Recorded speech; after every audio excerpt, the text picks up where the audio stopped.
안녕하세요. 최진호입니다. 최진호의 신앙탐구 65번째 시간입니다. 오늘은 서로 존중하자라는 제목으로 말씀 나누겠습니다. 먼저 하나님의 말씀을 읽겠습니다. 로마서 19장 9절에서부터 11절까지입니다. 사랑엔 거짓이 없나니 악을 미워하고 선에 속하라.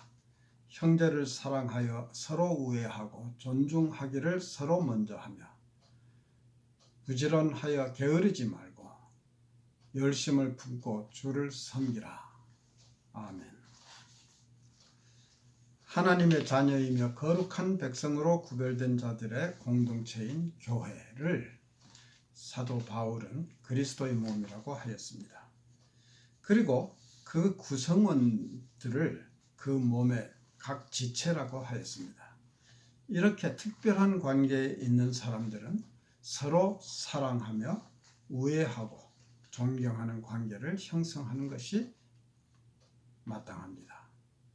그럼에도 불구하고 인간의 죄성으로 말미암아 교회 안에서도 여러 가지 갈등이 있고 복음을 전하는 일에도 방해하는 무리들이 있어서 사도 바울을 매우 힘들게 하였습니다. 신약 성경의 로마서는 바울이 로마에 있는 교인들에게 쓴 편지입니다. 로마 교회는 바울이 세운 교회가 아닙니다. 그리고 이 편지를 쓸 때까지 바울은 아직 로마에 가본 일도 없었습니다. 그러나 바울은 로마에 가기를 원했으나 뜻을 이루지 못했음을 이 편지의 여러 곳에서 기술하고 있습니다. 예를 들면 로마서 1장 10절에서는 어떠하든지 이제 하나님의 뜻 안에서 너희에게로 나아갈 좋은 길 얻기를 구하노라 라고 하였고, 1장 13절에서는 형제들아 내가 여러 번 너희에게 가고자 한 것을 너희가 모르기를 원치 아니하노니 이는 너희 중에서도 다른 이방인 중에서와 같이 열매를 맺게 하려 함이로되 지금까지 길이 막혔도다 라고 하였습니다. 바울은 직접 로마에 가지는 못했지만 한 인편으로 로마 교회에 관한 소식을 듣고 있었고, 로마서 1장 11절과 12절에서는 내가 너희 보기를 심히 원하는 것은 무슨 신령한 은사를 너희에게 나눠주어 너희를 견고케 하려 함이니 이는 곧 내가 너희 가운데서 너희와 나의 믿음을 인하여 피차 안위함을 얻으려 함이라 고 말한 것을 보면 로마 교회에 대한 목회자적 관심이 많았던 것입니다. 그러면서 1장 9절에서는 항상 로마 교회를 위해서 기도하고 있음을 밝히고 있습니다. 또 바울은 1장 8절에서는 너희 믿음이 온 세상에 전파됨으로 인해서 하나님께 감사한다고 고백하고 있습니다. 그러나 다른 교회와 마찬가지로 로마 교회에서도 존재하는 몇 가지 문제에 대해서 권면을 하고 있습니다. 당시에 예루살렘에 있던 다른 사도들은 주로 유대인들에게 복음 전하는 일을 했던 한편 로마의 시민권을 소지하였고 헬라어를 구사할 수 있었던 바울은 주로 이방인들에게 복음 전하는 일에 전념하였습니다. 그러나 믿지 않는 유대인들은 바울이 간 곳마다 따라다니며 그의 복음을 부정하고 그를 죽이려고 하였습니다. 복음은 구약 성경에 배치되는 것이 아니고 상호 보완함으로써 말씀을 온전케 하는 것입니다. 그런데 이것을 이해하지 못하는 유대인들은 구약의 말씀은 자기들만의 것이라고 생각해서 이 복음을 이방인들에게 전파하는 일에 대해서 반발하기도 하였습니다. 로마의 교회 안에서도 유대인 크리스천들과 헬라인 크리스천들 사이에 갈등이 있었다고 합니다. 바울은 이에 대응해서 그의 복음의 진정한 의미와 하나님이 얼마나 의로우신 분인가를 설득하고 있습니다. 로마서 1장 16절과 17절에서는 내가 복음을 부끄러워하지 아니하노니 이 복음은 모든 믿는 자에게 구원을 주시는 하나님의 능력이 됨이라.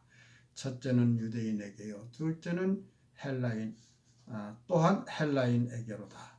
복음에는 하나님의 의가 나타나서 믿음으로 믿음에 이르게 하나니 기록된 바 오직 의인은 믿음으로 말미암아 살리라 함과 같으니라 라고 설파하였습니다.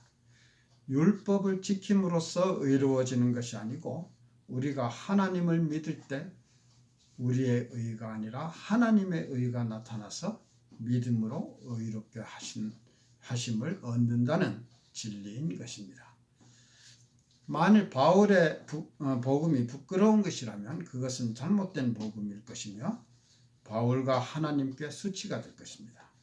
바울은 로마 교회가 그의 목회적 교훈을 받아들이고 도와주도록 하기 위해서 그의 복음을 이해시키려고 하는 것입니다. 바울이 주장하는 내용은 매우 논리적이지만 그렇다고 해서 논쟁을 하려고 하지 않고 권면의 편지를 보내는 것입니다.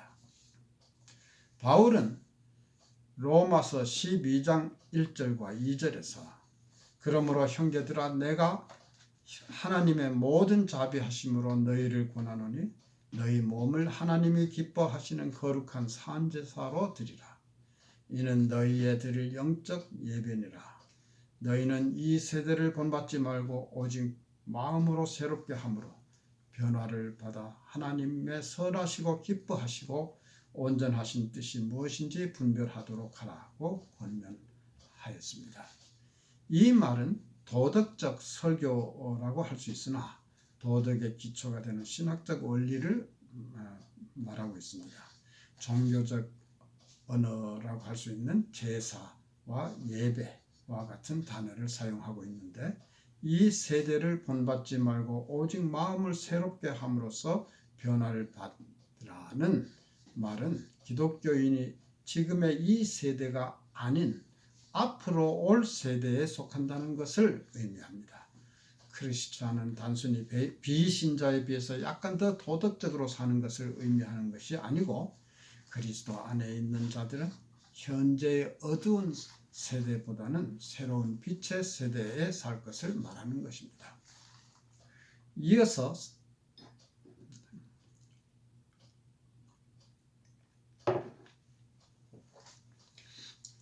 새로운 빛의 세대에 살기로 작정한 사람들은 어떻게 살 것인가에 대해서 12장 9절에서부터 15절까지에서 다음과 같이 말하고 있습니다. 사랑엔 거짓이 없나니 악을 미워하고 선에 속하라. 형제를 사랑하여 서로 우애하고 존경하기를 서로 먼저 하며 부지런하여 게으르지 말고 열심을 품고 주를 섬기라. 소망 중에 즐거워하며 환난 중에 참으며 기도에 항상 힘쓰며 성도들의 쓸 것을 공급하며 손대접하기를 힘쓰라. 너희를 핍박하는 자를 축복하라. 축복하고 저주하지 말라. 즐거워하는 자들로 함께 즐거워하고 우는 자들로 함께 울라고 하였습니다.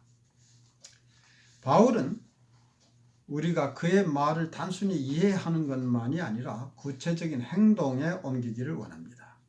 교회가 어떻게 하나 되어 그리스도의 몸이 되는가에 대해서 말하고 있습니다. 기독교인의 사랑은 어떠해야 하는가에 대해서 9절에서 사랑엔 거짓이 없나니 악을 미워하고 선에 속하라고 합니다.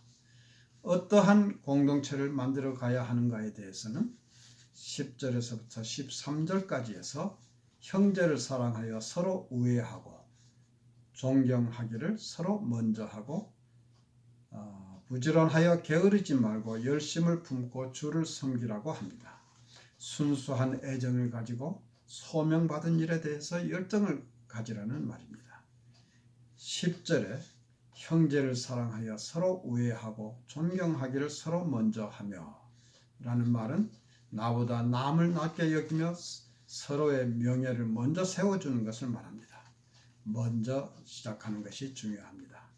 이를 위해서는 열정이 필요하고 남을 존경하기를 서로 더 먼저 하라고 하는 것입니다. 그러면서 소망 중에도 즐거워하며 환난 중에 참으며 기도에 항상 힘쓰라고 합니다. 그리고 구체적인 행동으로 성도에 쓸 것을 공급하며 손대접하기를 힘쓰고 우리를 핍박하는 자를 위해 저주하지 말고 위에서 축복하라고 합니다.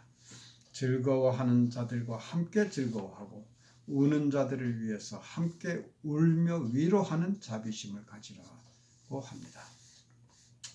우리의 개인주의적이고 개인적인 성취를 중요시하는 문화에서 벗어나서 형제를 존중하기 위해서는 많은 노력을 해야 합니다. 그런데 어떻게 실천하느냐가 중요합니다. 어떻게 서로를 존중할 것인가? 우리는 가능할 때마다 서로 상대에게 명예를 부여함으로써 서로를 존중해야 합니다. 이것은 교회 생활에서 뿐만 아니라 일반 사회생활에서도 마찬가지입니다. 흔히 세상에서 진정한 친구 한 사람만 있으면 인생의 반은 성공한 것이라는 말이 있습니다. 내가 어려움을 당할 때 도움을 줄 수 있는 사람이 있다는 것은 얼마나 큰 위로가 되겠습니까? 내가 외로울 때 그립고 보고 싶은 사람이 있다는 것은 얼마나 마음이 안정이 되겠습니까? 우리 기독교인들에게는 어떠한 경우라도 믿을 만한 친구이신 예수님이 계시니 얼마나 큰 위안이 됩니까? 그러나 우리의 믿음의 정도에 따라서 차이가 있겠지만 하나님을 믿는다 해도 세상적인 가족, 친구, 이웃과의 교제는 여전히 필요합니다.